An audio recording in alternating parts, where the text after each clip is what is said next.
Praise the Lord. परमेश्वर का धन्यवाद हो फिर एक बार आपके साथ मुलाकात करने के लिए परमेश्वर ने सहायता की, इसके लिए प्रभु का धन्यवाद हो। एक और नए संदेश के साथ ये समय हम आपके पास आए हैं। आज का संदेश है who I am in Christ, मैं मसीह यीशु में कौन हूँ। मैं अधिक इसके ऊपर संक्षिप्त में न बोलते हुए मैं केवल आपके साथ वचन शेयर करूँगा और आप वचनों को खोलिए और उनको पठन पाठन करिए, पढ़िए और प्रभु से आशीष प्राप्त करिए। आज हमारी सबसे बड़ी समस्या ये है कि हम यीशु मसीह में कौन हैं ये नहीं जानते। हमें मसीह यीशु में क्या प्राप्त हुआ है हम ये नहीं जानते। हम मसीह यीशु में उठाए गए हैं और स्वर्गीय स्थानों में बिठाए गए और हमने क्या क्या चीज़ें प्राप्त की हम यह नहीं जानते। इसी वजह से जैसे अदन की वाटिका में शैतान ने हवा को भरमाया और उसे पाप में गिराया, वैसे ही शैतान आज हम मसीही लोगों को भरमा रहा है और हमें परमेश्वर से दूर लेकर जा रहा है। आइए हम देखेंगे सबसे पहली और महत्वपूर्ण चीज़ है कि हम कौन है यीशु मसीह में, हम जानेंगे। हम खोलेंगे इफिसियों 2 अध्याय 5वां वचन। जब हम अपराधों के कारण मरे हुए थे तो हमें मसीह के साथ जिलाया, अनुग्रह ही से हमारा उद्धार हुआ है। सबसे पहली चीज़ जो हमें जाननी है वो यह कि हम मसीह यीशु में जिलाए गए हैं। We are live in Christ, alive with Christ. यीशु मसीह में हम जीवित है।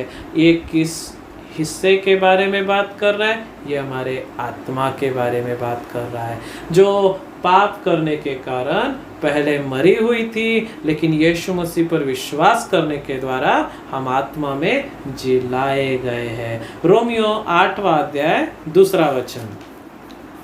रोमियो 8वां अध्याय 2 वचन। क्योंकि जीवन की आत्मा की व्यवस्था ने मसीह यीशु में मुझे पाप की और मृत्यु की व्यवस्था से स्वतंत्र कर दिया। यस, हम दूसरी चीज़, हम मसीह यीशु में क्या क्या बन गए हैं, क्या प्राप्त किए हुए हैं। दूसरी चीज़, हम मृत्यु से छुड़ाए गए हैं। यहाँ पौलुस कह रहे हैं जीवन की आत्मा ने अर्थात पवित्र आत्मा ने अर्थात परमेश्वर की आत्मा ने क्या किया? मसीह यीशु में हमें पाप जो मृत्यु उत्पन्न करता है उससे छुड़ा लिया है। यस, हम मृत्यु से छुड़ाए गए हैं, मृत्यु से स्वतंत्र किए गए। मृत्यु का हमारे जीवन पर कोई भी प्रभाव नहीं मेरे प्रियो। आगे हम देखेंगे इफिसियों 1 अध्याय 4वां वचन। जैसा उसने हमें जगत की उत्पत्ति से पहले उसमें चुन लिया कि हम उसके निकट प्रेम में पवित्र और निर्दोष हो। यस, आगे हम मसीह यीशु में क्या बन गए हैं? तीसरा पॉइंट, हम पवित्र और निष्कलंक ऐसे बनाए गए हैं। मैं आपका ध्यान आपकी गलतियों पर से, आपकी कमी घटी पर से हटाकर इफिसियों 1:4 इस वचन की ओर लाना चाहता हूँ, जहाँ पौलुस परमेश्वर के रहस्यों को, भेदों को प्रकट कर रहा है। वो परमेश्वर की नज़र से हमें देखने के लिए बाध्य कर रहा है। हम परमेश्वर के नज़र में मसीह यीशु में जगत की उत्पत्ति के पहले क्या बनाए गए हैं? पौलुस कह रहा है पवित्र और निर्दोष, निष्कलंक, निर्दोष ऐसे बनाए गए। We are holy and blameless in Christ Jesus. Praise the Lord. आगे हम देखेंगे 2 कुरिन्थियों 5:21। जो पाप से अज्ञात था उसी को उसने हमारे लिए पाप ठहराया कि हम उसमें होकर परमेश्वर की धार्मिकता बन जाए। ये वचन मुझे बहुत आनंदित करता है। जो पाप से अज्ञात था, अर्थात जिसे पाप क्या है पता ही नहीं था, ऐसा एक ही व्यक्ति होके गया आज तक दुनिया में, उसका नाम है यीशु मसीह। यीशु मसीह पाप से अज्ञात था। पाप क्या है उसे पता ही नहीं था मेरे प्रियो, लेकिन परमेश्वर ने क्या किया? आपके और मेरे लिए उसे पाप बना दिया। क्रूस के ऊपर वो पाप बनाया गया। शब्दों के तरफ ध्यान दीजिए, पाप बनाया गया, पापी नहीं। यदि वह आपके और मेरे समान पापी बन जाता तो उसके बलिदान का कुछ भी फायदा हमें न होता, लेकिन परमेश्वर ने उसे पाप बना दिया कि आप और मैं मसीह यीशु में परमेश्वर की धार्मिकता बन जाए। यस, उद्धार पाए हुए, नया जन्म पाए हुए, चर्च में आने वाले मेरी बहनें, मेरे भाइयों, आपकी ये ही नई आइडेंटिटी, पहचान है कि आप मसीह यीशु में परमेश्वर की धार्मिकता है। हमारे चर्च में हम लोग हर एक भाई बहन से अंगीकार करवाते हैं, बोलिए I am the righteousness of God, मैं परमेश्वर की धार्मिकता हूँ। यस, आपने हर समय अपने पापों का अंगीकार न करते हुए परमेश्वर के वचन का अंगीकार करना है जो कहता है आप परमेश्वर की धार्मिकता है। आगे हम पढ़ेंगे इब्रानियों 10:10।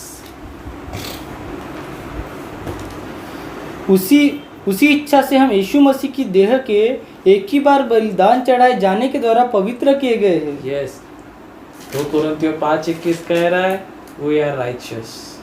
इब्रानियों 10:10 कह रहा है वी आर मेकिंग होली, हम पवित्र किए गए हैं। धर्मी होना और पवित्र होना ये दोनों अलग अलग चीज़ें हैं।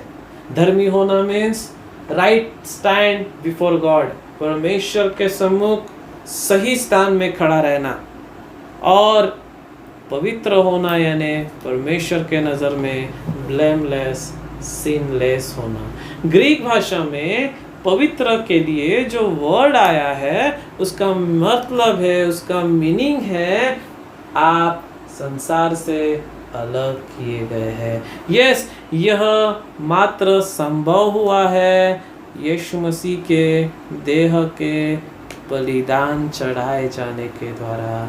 आपके प्रयत्नों के द्वारा नहीं मेरे प्रियो, प्रार्थनाओं के द्वारा नहीं, उपवास और गिड़गिड़ाने के द्वारा नहीं, लेकिन यीशु मसीह की देह के बलिदान चढ़ाने के द्वारा आप और मैं पवित्र किए गए हैं। इब्रानियों 10:14 क्या कहता है देखेंगे। इब्रानियों 10:14,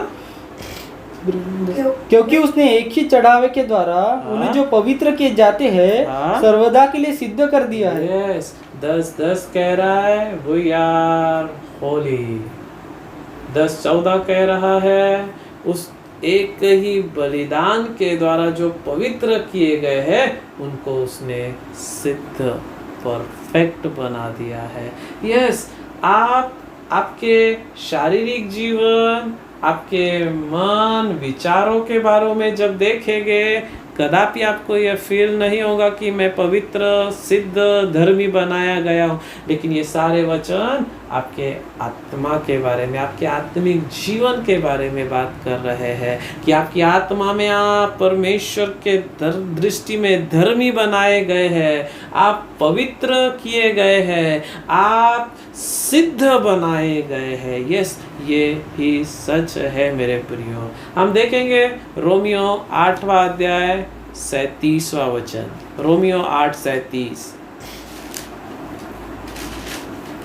परंतु इन सब बातों में हम उसके द्वारा जिसने हमसे प्रेम किया है जयवंत से भी बढ़कर है। यस, ये वचन हमें बता रहा है आज के दिन शायद आप दुखी होगे, पराजय फील कर रहे होगे, हार, निंदा फील कर रहे होगे, लेकिन मैं आपको बता दूं आप मसीह यीशु में जयवंत से बढ़कर है। Yes, we are more than conqueror. आप केवल विजेता है करके बाइबल नहीं कह रही है, बाइबल कह रही है आप जयवंत से बढ़कर है। आपने हर समय परमेश्वर के इस वचन को अंगीकार करना है, मैं जयवंत से बढ़कर हूँ, मैं जयवंत से बढ़कर हूँ, मैं जयवंत से बढ़कर हूँ।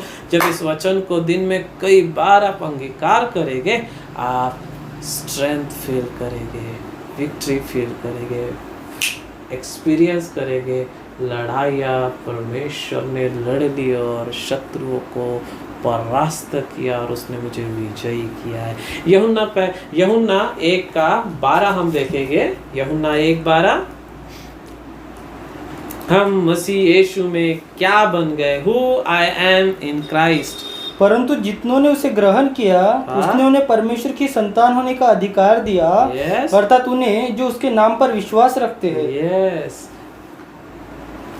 आप मसीह यीशु में परमेश्वर के संतान, परमेश्वर के बेटे और बेटी बन गए हैं। यस, पाप के कारण हम परमेश्वर के शत्रु, बैरी थे, लेकिन मसीह यीशु में उसके विश्वास करने के द्वारा उस पर क्या प्राप्त किया है? हमने परमेश्वर की संतान होने का अधिकार प्राप्त किया है। यस, आप मसीह यीशु में परमेश्वर के बेटे और बेटी बन गए। रोमियो 8वां अध्याय और 14वें वचन में भी यही लिखा है कि जितने आत्मा के चलाए चलते हैं वे ही परमेश्वर के पुत्र और पुत्रियां हैं। पढ़ेंगे रोमियो 8:14। इसलिए कि जितने लोग परमेश्वर के आत्मा के चलाए चलते हैं वे ही परमेश्वर के पुत्र हैं। यस, कौन परमेश्वर के बेटे और बेटी है? उद्धार पाए वे लोग जो आत्मा में रहते हैं, आत्मा में चलाए चलते हैं, आत्मा में जीवन व्यतीत करते हैं। हम आगे बढ़ेंगे। 1 कुरिन्थियों 15वां अध्याय और 57वां वचन भी क्या कहता है? हाँ, हम विजयी किए गए हैं करके मसीह यीशु में। परंतु परमेश्वर का धन्यवाद हो जो हमारे प्रभु यीशु मसीह के द्वारा हमें जयवंत करता है। यस, मसीह यीशु के द्वारा हमें जयवंत करता है। यस, मैं एक चीज़ आपको बताना चाहता हूँ, हर युद्ध, हर लड़ाई में प्रभु यीशु मसीह में विजय आपकी ही परमेश्वर ने रखी है। जब भी युद्ध शुरू होता है, वो युद्ध शुरू होने के पहले परमेश्वर की ओर से ये घोषणा की जाती है, इस युद्ध में विजय मेरे दास की होगी, मेरे सेवक की होगी, मेरे बेटे की होगी, मेरी बेटी की होगी। और आपको भी कंफर्म करना है, परमेश्वर के वचन पर विश्वास करना है कि यीशु में जय मेरी है। हालेलुया। 2 कुरिन्थियों 2:14 में भी यही पौलुस कह रहा है, मसीह यीशु में हमें जय के उत्सव में चलाता है। परंतु परमेश्वर का धन्यवाद हो जो मसीह में सदा हमको जय के उत्सव में लिए फिरता है और अपने ज्ञान की सुगंध हमारे द्वारा हर जगह फैलाता है। मसीह यीशु में हर दिन जय मेरी है करके बाइबल कह रही है। यस, आप विजेता है मेरे प्रियो, आप जयवंत से बढ़कर है मेरे प्रियो मसीह यीशु में, और हर दिन आपकी ही जय है। एवरी डे जय हमारी है, बाइबल कहती है। हम आगे चले गए। फिलिपियों 4:13, जो मुझे सामर्थ देता है उसमें मैं सब कुछ कर सकता हूँ। मसीह यीशु में आप निर्बल नहीं है, आप कमज़ोर नहीं है, आप असहाय नहीं है, आप बेकार नहीं है। मसीह यीशु में आपको जो सामर्थ्य देता है, आप उसमें कुछ भी कर सकते, सब कुछ कर सकते, सब कुछ कर सकते हैं। पौलुस ये वचन मुझे लगता है हर बार स्मरण करता होगा और अंगीकार करता होगा, जो मुझे सामर्थ्य देता है उसमें मैं सब कुछ कर सकता हूँ, जो मुझे सामर्थ्य देता है उसमें मैं सब कुछ कर सकता हूँ। यस मेरे प्रियो, आपने भी इस वचन को स्मरण करना है, अंगीकार करना है। रोमियो 8वां अध्याय 17वां वचन, और यदि संतान है तो वारिस भी, वरन परमेश्वर के वारिस और मसीह के संगी वारिस है, कि जब हम उसके साथ दुख उठाए तो उसके साथ महिमा भी पाए। We are joint heir with God. We are joint heir with Christ. हम यीशु मसीह के साथ संगी वारिस है। मैं आपको बता दूं, जो कुछ परमेश्वर का है वो यीशु का है। यही तक सीमित न रहे, ये वचन बता रहा है जो जो यीशु का है वह सब हमारा भी है। संगी वारिस, मसीह के संगी वारिस, अर्थात जो यीशु का है वो मेरा है, जो पिता का है वो यीशु का है, और जो यीशु का है वो मेरा है। हम मसीह के साथ संगी वारिस बनाए गए हैं। गलतियों 3:13 कहता है, पढ़ेंगे गलतियों 3:13, मसीह यीशु में हम श्राप से मुक्त किए गए क्योंकि उसने हमारे सारे श्रापों को ले लिया है। मसीह ने जो हमारे लिए शापित बना, हमें मोल लेकर व्यवस्था के शाप से छुड़ाया, क्योंकि लिखा है जो कोई काट पर लटकाया जाता है वह शापित है। आमीन। यस, यीशु मसीह क्रूस के ऊपर लटकाया गया और उसने हमारे सारे श्रापों को ले लिया, और यीशु मसीह में आपको और मुझको उसने श्राप मुक्त कर दिया है, श्राप से मुक्त कर दिया है। आगे हम चलेंगे कुलोसियों पहला अध्याय 14वां वचन। कुलोसियों 1:14। मसीह यीशु में हम डार्कनेस से, जिसमें हमें छुटकारा अर्थात पापों की क्षमा प्राप्त होती है। हाँ, कौन सा वचन पढ़े हमने? 13 उसी ने हमें अंधकार के वश से छुड़ाकर अपने प्रिय पुत्र के राज्य में प्रवेश कराया। हाँ, अभी 14 पढ़िए जो दीदी ने बोला।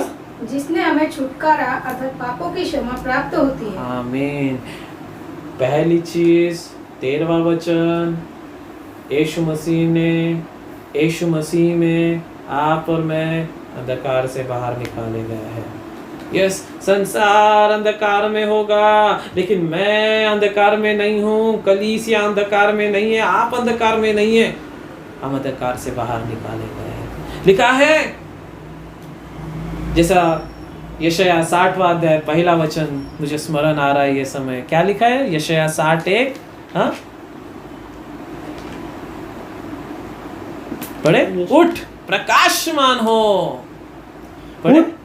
उठ प्रकाशमान हो क्योंकि तेरा प्रकाश आ गया है और यहोवा का तेज तेरे ऊपर उदय हुआ है। क्या कह रहा है? उठ प्रकाशमान हो क्योंकि तेरा प्रकाश आ गया है, यहोवा का तेज तुझ पर उदय हुआ है। आगे की चीज जो ध्यान देने वाली है वो है जाति जाति के लोगों पर। तो आगे पढ़ो। देख, पृथ्वी पर तो अंधियारा और राज्य राज्य के लोगों पर घोर अंधकार छाया हुआ है, परंतु तेरे ऊपर यहोवा का उदय होगा और उसके तेज तुझ पर प्रकट होगा।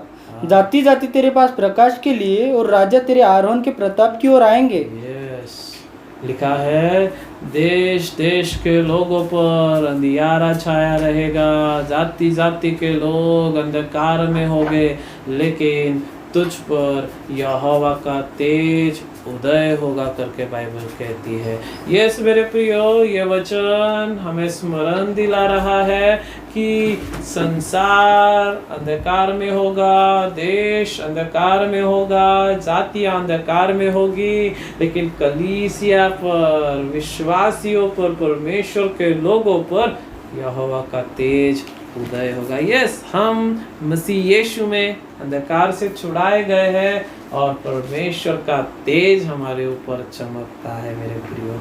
हम एक और वचन पढ़ेंगे, रोमियो 8वां अध्याय 31वां वचन। रोमियो 8:31। थोड़ा हम जल्दी पढ़ेंगे। अंततः हम इन बातों के विषय में क्या कहे? यदि परमेश्वर हमारी ओर है तो हमारा विरोधी कौन हो सकता है? यीशु में ऐसा कोई शत्रु नहीं है जो आपको परास्त कर सके, ऐसा कोई बीमारी नहीं है जो आपको हरा सके, ऐसी कोई भी हथियार नहीं है जो आपका नुकसान कर सके। कोई भी परमेश्वर ने मसीह यीशु में नहीं बनाया किसी को जो आपको नुकसान कर सके। उसी का रोमियो 8वां अध्याय पहला वचन हम पढ़ेंगे। अतः अब जो मसीह यीशु में है उन पर दंड की आज्ञा नहीं, क्योंकि वे शरीर के अनुसार नहीं वरन आत्मा के अनुसार चलते हैं। यस, हम सभी जन आनंदित हो इस वचन को पढ़कर। मसीह यीशु में आप है यदि, if you are in Christ, आपके ऊपर दंड नहीं। आप मसीह यीशु में है, आपके ऊपर दंड नहीं है करके बाइबल कहती है। आप मृत्यु से पार होकर जीवन में प्रवेश कर चुके हैं। आप उसी का रोमियो 8वां अध्याय और 28वां वचन पढ़ेंगे। हम जानते हैं कि जो लोग परमेश्वर से प्रेम रखते हैं उनके लिए सब बातें मिलाकर भलाई को उत्पन्न करती है, अर्थात उन्हीं के लिए जो उसकी इच्छा के अनुसार बुलाए हुए हैं। यस, जो भी यीशु मसीह में है उनके लिए परमेश्वर ये वचन बता रहा है, सारी बातें मिलाकर भलाई उत्पन्न करता है। उसी का आप पढ़ेंगे 34-35 पढ़ेंगे। फिर कौन है जो दंड की आज्ञा देगा? मसीह है जो मर गया वरन मुर्दों में से भी जी उठा और परमेश्वर की दाहिनी ओर है और हमारे लिए निवेदन भी करता है। आगे आगे कौन हमको मसीह के प्रेम से अलग करेगा? Yes yes yes. क्या क्लेश या संकट या उपद्रव या अकाल या नंगाई या जोखिम या तलवार?